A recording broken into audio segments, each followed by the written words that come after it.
आदाब नाजरीन, इस्तकबाल है आप सभी का मुल्क की बात में। मैं हूं आपके साथ पिंकी सहगल। खबरें शुरू करने से पहले एक नजर सुर्खियों पर।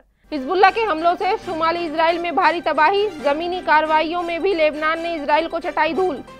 अमेरिकी कमीशन ने भारत से जुड़ी रिपोर्ट की तैयार, कहा मुल्क में अकलियतों के खिलाफ बढ़ रही बदसलूकी। जबलपुर में मस्जिद की हिमायत करना लीडर को पड़ा भारी, हिमायत करने पर बीजेपी ने मगन सिद्दीकी को पार्टी से निकाला। मीरवाइज ने नजरबंदी के खिलाफ अदालत का किया रुख, 4 अक्टूबर को जम्मू कश्मीर हाई कोर्ट में होगी सुनवाई। अजहरुद्दीन पर पैसों की हेराफेरी का इल्जाम, साबिक कप्तान को ईडी ने भेजा नोटिस। दिल्ली में भी महफूज नहीं है डॉक्टर, मरीज बनकर आए लोगों ने डॉक्टर जावेद को मारी गोली। तमिलनाडु की इस्लामिक तंजीम ने किया बड़ा ऐलान, 4 अक्टूबर को वक्फ बिल के खिलाफ करेंगे एहतिजाज। दिल्ली हुकूमत के खिलाफ बीजेपी की मुहिम, बीजेपी ने पोल खोल मुहिम में आप पर साधा निशाना। जेलों में हो रही जात पात तफरीक पर अदालत की फटकार, एससी बोला जेल मैनुअल से फर्क बढ़ाने वाले कानून हटाएं। इजराइल जो अब तक मासूमों पर जुल्म करते हुए उन्हें निशाना बनाकर खुश हो रहा था और मासूमों के खून बहाने को ही अपनी जीत मान रहा था, उसे अब दिन ब दिन इस बात का एहसास हो रहा है कि ऐसा सोचकर वो बड़ी गलती कर रहा था, क्योंकि फिलिस्तीन, यमन, लेबनान और ईरान सभी ने मिलकर इजराइल को चारों जानिब से बुरी तरह घेर लिया है और हिजबुल्लाह ने तो शुमाली इजराइल पर हमले करके ऐसी तबाही मचाई है जिसका तसव्वुर नेतन्याहू ने ख्वाब में भी नहीं किया होगा। वहीं हिजबुल्लाह के लड़ाकों को मारने गए इजरायली फौजी खुद निशाना बन गए और यहां से उल्टे पैर भागने पर मजबूर हो गए। एक साथ इतने हमले और इतने भारी नुकसान ने तो नेतन्याहू के होश ही उड़ा दिए हैं। फिलिस्तीन और इजराइल के बीच जारी तनाज़े की एक लंबी तारीख है, लेकिन पिछले साल शुरू होने वाली इस ताज़ा जंग ने इजराइल को उसकी असली जगह दिखा दी है, और वो यही कि जिस फिलिस्तीनी सरजमीन को वो अपना बताकर उसको कब्जाने की पुरजोर कोशिश कर रहा था, उसमें वो पूरी तरह से फेल हो गया है। इजराइल ने अब तक जितने भी जुर्म किए हैं उनका अजाला करने का उसका दौर जारी है, और इसी कड़ी में उसके जुर्मों का बदला लेते हुए लेबनान ने इजराइल पर फिर एक बड़ा हमला किया, जिससे तेल अवीव में भारी तबाही मची है। प्रेस टीवी के मुताबिक लेबनानी रेजिस्टेंस ग्रुप हिजबुल्लाह ने शुमाली इजराइल पर रॉकेटों की बारिश की, जिससे इजरायली शहरों में भारी तबाही मची है और इन हमलों से कई इलाकों की बिजली भी कट गई, जिससे लोगों को काफी मुश्किलात का सामना करना पड़ रहा है। इजरायली फौज ने एक बयान में कहा कि हिजबुल्लाह ने इजराइल के जेर कब्जा इलाकों में बशमूल अपर गैलिली टाउन पर तकरीबन 220 रॉकेट दागे, जिससे कई इलाकों की बिजली में खलल पड़ा है। एक बयान में हिजबुल्लाह ने कहा कि वो कम से कम 3 मार्कावा टैंकों को गाइडेड मिसाइलों से तबाह करने में कामयाब हुए हैं। इतना ही नहीं, हिजबुल्लाह के लड़ाकों को मारने लेबनान पहुंचे इजरायली फौजियों की भी हिजबुल्लाह ने अच्छी खातिर तवाज़ो की। प्रेस टीवी के मुताबिक इजरायली फौजी जो जमीनी कार्रवाई करते हुए हिजबुल्लाह के लड़ाकों को निशाना बना रहे थे, उन पर उनका खुद का ही दांव उल्टा पड़ गया है और हिजबुल्लाह के लड़ाकों ने उन्हें कड़ी टक्कर देते हुए धूल चटा दी। नामालूम इजरायली जराओं के मुताबिक इन झड़पों में इजराइल के कम से कम 20 फौजी हलाक हुए हैं और कई दर्जन जख्मी भी हुए हैं। इधर आसमान से हो रहे हमलों से नुकसान उठा रहा इजराइल जमीनी कार्रवाइयों में भी मात खा रहा है और एक एक करके अपने फौजी खो रहा है। असल में तो झूठी जीत का जश्न मना रहा नेतन्याहू अब पहाड़ के नीचे आया है और अब वो वक्त भी दूर नहीं जब वो अपनी हार तस्लीम करते हुए रेसिस्टेंस के लड़ाकों के सामने घुटने टेक देगा। अमेरिकी हुकूमत के एक कमीशन ने भारत में बिगड़ती मजहबी आज़ादी की सूरत हाल पर रोशनी डालते हुए इसे खुसूसी तशवीश का मुल्क करार देने का मुतालबा किया है। बता दें कि अमरीकी कमीशन बराए बैनुल अक़वामी मजहबी आज़ादी यानी कि USCIRF ने एक बयान में कहा है कि सीनियर पॉलिसी तज्ज़िया कार सीमा हसन की तरफ से लिखे गए हिंदुस्तान पर इस बाब में मजहबी अक़लियती और उनके खिलाफ पुरतशद्दुद हमलों को भड़काने के इरादे से सरकारी एहलकारों के नफरत अंगेज़ बयानात शामिल किए गए हैं।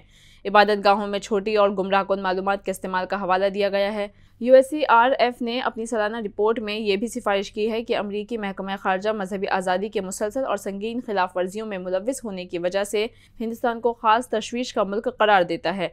यह बात काबिल ज़िक्र है कि महकमा ख़ारजा ने अब तक इन सिफारिशात को कबूल करने से इनकार किया है। USCIRF ने कहा कि इस रिपोर्ट में इस बात पर रोशनी डाली गई है कि कुछ ग्रुप 2024 के दरमियान किस तरह लोगों को मार रहे हैं, उनके साथ मारा पीटी कर उनको मौत के घाट उतारा जा रहा है। इसके अलावा मजहबी रहनुमाओं को मनमानी तौर पर गिरफ्तार किया जा रहा है और घरों और इबादत गाहों को मिसमार किया जा रहा है। ये वाक़यात खास तौर पर मजहबी आज़ादी की संगीन खिलाफ वर्जियाँ हैं। मनमोहन सिंह की ज़ेर क़यादत वाली हुकूमत के बाद से हिंदुस्तान ने अपनी अंदरूनी मामलात में मदाखलत का हवाला देते हुए USCIRF के अरकान को वीज़ा देने से इनकार कर दिया। USCIRF पर मुल्क को बदनाम करने के लिए जांबदाराना, गैर साइंसी और एजेंडे पर मबनी रिपोर्टिंग का इल्ज़ाम लगाया गया था।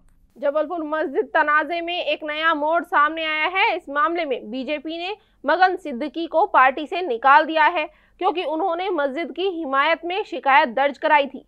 बीजेपी ने मगन सिद्दीकी पर पार्टी मुखालिफ काम करने का इल्ज़ाम लगाया है। दरअसल हाल ही में बीजेपी लीडर मगन सिद्दीकी कलेक्टर ऑफिस पहुंचे थे। उनके साथ वक्फ कमेटी के अरकान भी मौजूद थे। उन लोगों ने तहसील रांझी की माधई मस्जिद के तनाज़े पर कार्रवाई का मुतालबा किया था।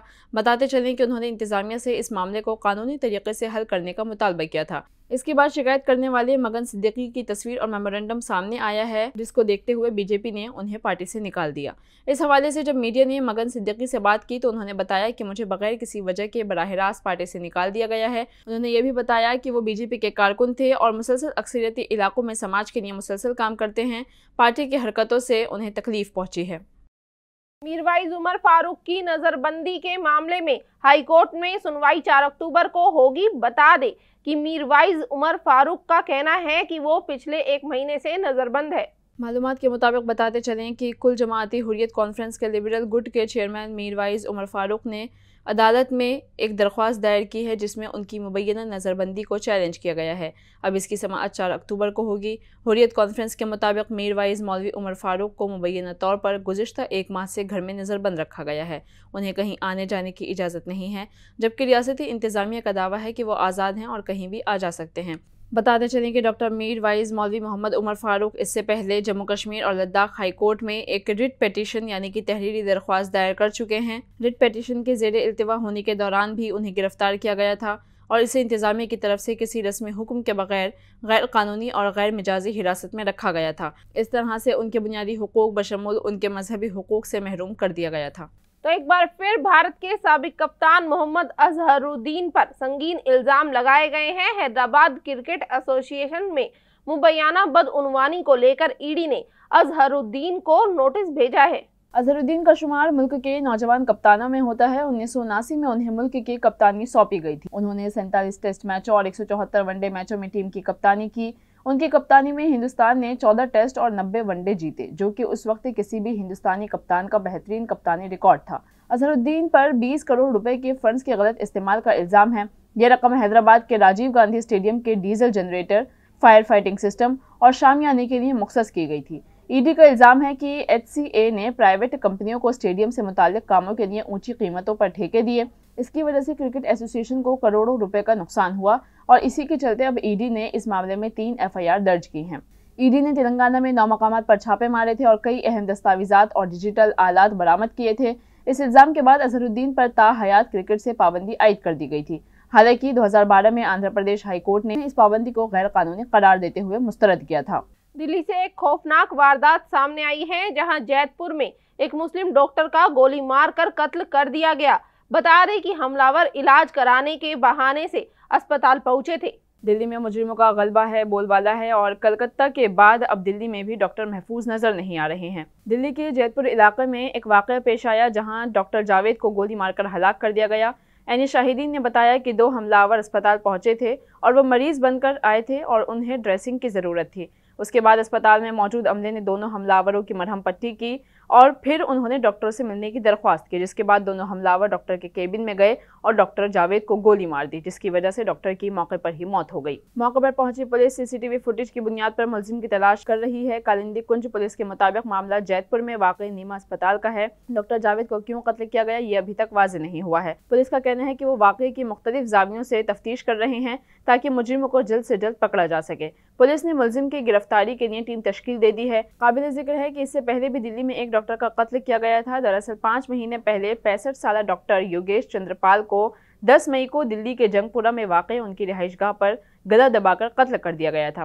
पुलिस ने इस मामले में 3 मुलजमान को गिरफ्तार किया था। हालांकि इस कत्ल को अंजाम देने में 7 अफराद मुलव्विस थे। इनमें 4 नेपाली शहरी भी शामिल थे। तमिलनाडु के इस्लामिक तंजीमें और सियासी पार्टियों ने मरकजी हुकूमत के वक्फ तरमीमी बिल के खिलाफ 4 अक्टूबर को मुश्तरका एहतजाज करने का ऐलान किया है। इस्लामी तंजीमों और सियासी जमातों के जारी करदा मुश्तरका बयान के मुताबिक यह एहतजाज 4 अक्टूबर को चेन्नई के राजार्थम स्टेडियम में मुनक्किद किया जाएगा। मानथीना मुकल कुची यानी MM के सदर MH जवाहरुल्लाह ने बुध को एक बयान में कहा कि मरकजी वजीर दाखिला अमित शाह ने कहा था कि यह बिल पार्लियामेंट के सरमाई इजलास के दौरान मंजूर किया जाएगा। तमिलनाडु के मुस्लिम रहनुमा ने कहा कि मरकजी वजीर दाखिला का बयान गैर मुनसिफाना है, क्योंकि एक मुश्तरका पार्लियामानी कमेटी इस बिल पर गौर कर रही है तो लगता है कि JPC वक्त और पैसा जाया कर रही है। उन्होंने इल्जाम लगाया कि जब JPC के मेंबरान लोगों की राय हासिल करने के लिए मुल्क भर में घूमकर सरकारी खजाने का पैसा खर्च कर रहे थे, उस वक्त मरकजी वजीर दाखिला अमित शाह ने वाज़ेह तौर पर कहा था कि वक्फ बिल को किसी भी कीमत पर पास किया जाएगा। MM के लीडर ने कहा कि ऐसा ही है, हमारी आंखों में धूल झोंककर इस बिल को पास किया जाएगा, इसलिए मुस्लिम तंजीमें 4 अक्टूबर को एक बड़ा एहतजाजी मुजाहिरा मुनक्किद करने जा रही हैं। दिल्ली में इस वक्त सड़कों के गड्ढों पर सियासत हो रही है और इसे लेकर बीजेपी, कांग्रेस, आम आदमी पार्टी पर निशाना साध रही है। इन्हीं गड्ढों को लेकर आज बीजेपी कारकुनान और लीडरान ने दिल्ली में एक मुहिम चलाई, जिसे पोल खोल मुहिम का नाम दिया गया। बताते चलें कि दिल्ली हुकूमत के तमाम वज़रा और MLA अपनी अपनी असेंबलियों में टूटी हुई सड़कों की मरम्मत के लिए PWD हुक्काम के साथ एक्टिव मोड में नजर आ रहे हैं। दिल्ली हुकूमत का दावा है कि दिवाली तक सड़कों के गड्ढे ठीक कर दिए जाएंगे। दिल्ली कांग्रेस के सदर देवेंद्र यादव ने इस पर तनकीद की है। देवेंद्र यादव ने कहा कि उस वक्त लोगों को दिल्ली हुकूमत की ज़रूरत थी जब दिल्ली पानी भरने की वजह से डूब रही थी। तकरीबन 40 अफराद हलाक हुए थे। लोगों को पीने के पानी के लिए तकोदो करनी पड़ रही थी। उनको उसके लिए बहुत ही ज़्यादा मुसीबतों का सामना करना पड़ रहा था। उस वक्त दिल्ली हुकूमत कहाँ थी? और आज जब इलेक्शन में सिर्फ 3 महीने रह गए हैं तो लोग सड़कों के गड्ढे भरने निकल आए हैं। वहीं आज बीजेपी ने अपनी पोल खोल मुहिम के दौरान भी दिल्ली के साबिक वजीर आला अरविंद केजरीवाल और मौजूदा CM आतिशी पर निशाना साधा। अपने अपने हलकों में बीजेपी कारकुनान और लीडरान मार्च निकालते हुए केजरीवाल के कटआउट और बैनर उठाए, केजरीवाल हाय हाय और केजरीवाल चोर है के नारे लगाते नजर आए। इस मौके पर दिल्ली बीजेपी सदर वीरेंद्र सचदेवा और Delhi BJP joint secretary Vishnu Mittal ने क्या कुछ कहा, सुनिए। पूरी दिल्ली की सड़कें टूटी हुई हैं। पिछले 5-6 दिन से आतिशी जी और उनके नेता दिल्ली की सड़कों पे गड्ढे ढूंढने के लिए निकले हैं। मैं उनसे पूछना चाहता हूं, क्या जब चुनाव आता है तभी गड्ढे याद आते हैं? कहाँ थे पिछले 10 सालों में? क्या पिछले 10 सालों में कोई आम आदमी पार्टी का एक भी नेता ग्राउंड पे आया? न जाने कितनी दुर्घटनाएं इन गड्ढों की वजह से हो रही हैं। ये RK आश्रम मेट्रो स्टेशन जो पोस्ट इलाके में आता है, वहाँ भी कितने गड्ढे हैं। वहाँ पे सफाई कर्मचारी पानी इसलिए निकाल रहे हैं ताकि लोगों को पता लगे कि कितना बड़ा गड्ढा है। तो बुरी हालत कर दी है। अरविंद केजरीवाल और उनकी पूरी पार्टी भ्रष्टाचार में डूबी है। इनको सिर्फ भ्रष्टाचार करना, और ये गड्ढे एक दिन के नहीं है, ये 10 साल के अरविंद केजरीवाल के भ्रष्टाचार के शासन के गड्ढे हैं जो उनके मुंह पे कालिक पोत रहे हैं। वो दिखा रहे हैं कि अरविंद केजरीवाल ये है तुम्हारा भ्रष्टाचारी शासन। अब ये खारी बावली से आप चले जाइए पूरे पुरानी दिल्ली स्टेशन तक, पूरी की पूरी सड़क टूटी है। देश विदेश के पर्यटक यहाँ आते हैं, व्यापारी यहाँ आते हैं, व्यापार का गढ़ है चांदनी चौक। क्या छवि लेके जाते हैं दिल्ली की? दिल्ली को लूटने का काम अरविंद केजरीवाल और उनके साथियों ने किया है, उनके विधायकों ने किया है। सुप्रीम कोर्ट ने जेल मैनुअल से जात पात की बुनियाद पर फर्क बढ़ाने वाले कवानीन को हटाने का हुक्म दिया है। कोर्ट ने कुछ रियासतों को हुक्म दिए हैं कि जेल में जात पात की बिना पर काम का बंटवारा ना किया जाए। जेल में जात पात की बुनियाद पर काम की तकसीम से मुताल्लिक सुप्रीम कोर्ट में दरख्वास्त दायर की गई थी। Chief justice DY Chandrachud, justice JB Pardiwala और जस्टिस मनोज मिश्रा की बेंच ने हुक्म में कहा कि इन चीज़ों की इजाज़त नहीं दी जा सकती है। सुप्रीम कोर्ट ने हुक्म में यह भी कहा कि किसी खास जात पात के कैदियों से गटर, नालियां और टैंक की सफाई करवाना गलत है। पुलिस को इस मामले में कार्रवाई करनी चाहिए। अदालत उज़्मा ने रियासती हुकूमतों को हुक्म दिया कि वो 3 महीने के अंदर जेल मैनुअल में जात पात के इम्तियाज़ को बढ़ाने वाले कवानीन को तब्दील करें। दरख्वास्त में यह भी कहा गया था कि जेल में कैदियों के साथ जात पात की बुनियाद पर इम्तियाज़ बढ़ता जा रहा है, यानी कि उनके साथ बदसलूकी की जा रही है, उनमें फ़र्क किया जा रहा है। मुल्क की तकरीबन 17 रियासतों की जेलों में इस पर पहली समाअत जनवरी 2024 में हुई थी। अदालत ने 17 रियासतों को नोटिस भेजकर जवाब मांगा था। 6 महीने के अंदर सिर्फ उत्तर प्रदेश, झारखंड, उड़ीसा, तमिलनाडु और मगरबी बंगाल ने अदालत में अपना जवाब दाखिल किया। अब देखना ये होगा कि सदियों से चली आ रही जात पात की तकसीम का ये काम अगर जब बंद होगा तो इस पर कितना असर पड़ेगा और इसे कब तक जेलों में लागू किया जाएगा। मरकजी वजीर नितिन गडकरी ने सड़क पर थूकने वालों के खिलाफ सख्त लहजा इख्तियार करते हुए कहा है कि सड़क पर थूकने वाले लोगों की तस्वीरें खींची जानी चाहिए और उन्हें अखबारों में छापा जाना चाहिए ताकि लोग उन्हें देख सकें।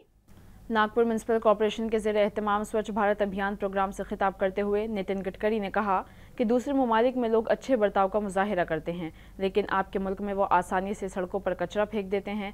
इस मौके पर उन्होंने माहौलियात के तहफ़्फ़ुज़ के लिए सफाई को बरकरार रखने पर जोर दिया और सिंगल पोज प्लास्टिक से दूर रहने की बात भी कही। महात्मा गांधी की यौम पैदाइश पर मुनक़्क़िद इस प्रोग्राम में मरकजी road transport minister Nitin Gadkari ने कहा कि लोग बहुत होशियार हैं, चॉकलेट खाने के बाद फ़ौरन चॉकलेट का रैपर फेंक देते हैं। हालांकि जब वो बैरून मुल्क जाते हैं तो चॉकलेट का रैपर अपनी जेब में रख लेते हैं। अवामी मकामात पर सफाई का मसला उठाते हुए नितिन गडकरी ने कहा कि सड़कों पर थूकने वालों की तस्वीरें आम की जानी चाहिए ताकि लोग देख सकें। नागपुर के MP नितिन गडकरी ने भी फुजला को मुफीद चीज़ों में तब्दील करने की वकालत की है। हरियाणा में असेंबली इंतखाबात की वोटिंग से पहले सियासी हलचल तेज हो गई है। वोटिंग से 2 दिन पहले ही बीजेपी ने कांग्रेस और राहुल गांधी पर बड़ा हमला करते हुए दिल्ली में 5000 करोड़ रुपए के इंटरनेशनल ड्रग्स सिंडिकेट को उनके साथ जोड़ा है। सिंडिकेट के साथ पकड़े गए तुषार गोयल यूथ कांग्रेस के RTI सेल के सरबराह हैं और उनकी तकर्री राहुल गांधी ने ही की थी। तुषार के हुड्डा खानदान के साथ भी अच्छे ताल्लुकात हैं। बीजेपी के कौमी तर्जुमान सुधांशु त्रिवेदी ने कहा कि पकड़े जाने वाले तुषार गोयल कांग्रेस लीडर हैं। तुषार गोयल की तस्वीर कांग्रेस के कई बड़े लीडरों के साथ देखी गई है। क्या कांग्रेस में मंशियात फरोशों का पैसा है? क्या कांग्रेस पार्टी को दिल्ली में बरामद होने वाली रकम की खबर थी? उन्होंने कहा कि हरियाणा प्रदेश कांग्रेस और हुड्डा खानदान से भी जवाब दरकार है। सुधांशु त्रिवेदी ने कहा कि अब यह वाज़ेह हो गया है कि अब तक नफरत की चीज़ें राहुल गांधी की मोहब्बत की दुकान पर फरोख्त होती थी। बीजेपी ने कांग्रेस पर हमला करते हुए कहा कि दिल्ली में 5600 करोड़ रुपए की मंशियात बरामद हुई हैं, जबकि मनमोहन सिंह की हुकूमत के 10 साल के दौरान सिर्फ 668 करोड़ रुपए की मंशियात पकड़ी गई हैं। सुधांशु ने कहा कि पैसा इंतखाबात के लिए इस्तेमाल नहीं किया जा रहा है। मुलजिम तुषार ने अपनी सोशल मीडिया प्रोफाइल पर खुद को कांग्रेस से वाबस्ता बताया है। मुलजिम ने सोशल मीडिया पर डग्गी गोयल के नाम से प्रोफाइल बनाई है। तुषार गोयल ने खुद स्पेशल सेल की पूछगछ के दौरान इंकशाफ किया कि वो कांग्रेस दिल्ली के RTI सेल के सरबराह थे। वहीं अब यूथ कांग्रेस ने एक नोटिस जारी करते हुए कहा है कि तुषार को 2022 में पार्टी मुखालिफ सरगर्मियों में मुलव्विस होने पर पार्टी से निकाल दिया गया था। नाज़रीन, मुल्क की बात में आज के लिए बस इतना ही। मुझे दीजिए इजाजत। आदाब।